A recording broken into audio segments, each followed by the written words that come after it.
రక్త పిశాచిని, నరభక్షక రాక్షసి. ఆంధ్రప్రదేశ్లోని దట్టమైన అటవుల మధ్య ఉన్న ఒక చిన్న గ్రామంలో భవాని అనే స్నేహశీలురాలు నివసించేది. ఆమె మంచి మనసున్నది, అందరి గుండెల్లో సుస్థిరమైన స్థానం సంపాదించుకున్నది. కాని ఆ గ్రామానికి ఒక భయానక రహస్యముంది. ప్రతి పౌర్ణమి రాత్రి గ్రామంలోని ఎవరో ఒకరు అదృశ్యమయ్యేవారు. ఈ దురాంతం వెనుక రక్త పిశాచిని అనే భయంకర రాక్షసి ఉందని గ్రామస్తులు నమ్ముతుండేవారు.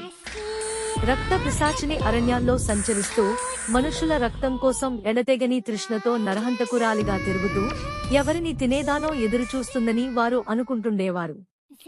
ఎన్నో ఏళ్ల క్రితం ఆ గ్రామం సంతోషంతో, సంపదతో నిండి ఉండేది.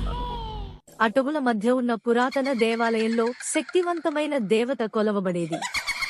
కానీ కాలం గడిచిన కొద్దీ గ్రామస్తులు ఆ పూజా సంప్రదాయాలను నిర్లక్ష్యం చేయడం ప్రారంభించారు.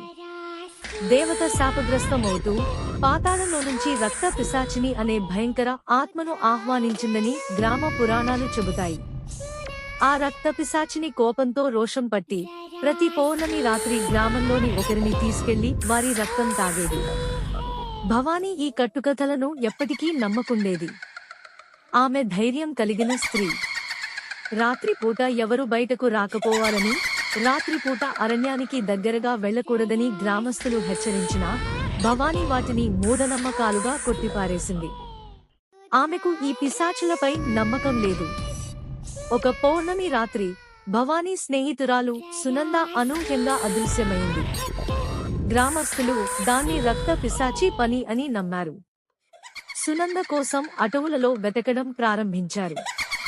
భవాని కూడా తన స్నేహితురాలిని రక్షించాలని, రక్త పిశాచిని కథలో నిజముందా అనేది తెలుసుకోవాలని నిర్ణయించుకుంది. ఆ రాత్రి భవానీ నిశ్చయంగా పౌర్ణమి వెలుగులో అరణ్యానికి వెళ్ళింది. చుట్టూ సడిలేని వాతావరణం, గాఢమైన నిశీధి. అడవిలోని వృక్షాలు భయంకరంగా కదులుతున్నాయి. భవానీ సమీపానికి వచ్చినప్పుడు ఒక్కసారిగా గాలి తీవ్రంగా విసిరింది. ఆమెకు అనుభవంలోకి వచ్చింది, పిశాచిని దగ్గరగా ఉందనిపించింది. అంతలో ఒక్కసారిగా చెట్ల మధ్య రక్త పిశాచిని భయంకర రూపంలో కనిపించింది. ఎర్రని కంటి చూపులతో, కట్టుతీరని దప్పికతో, రోషంతో భయంకరంగా ఉన్న పిశాచిని భవానిని చూడగానే దూసుకొచ్చింది.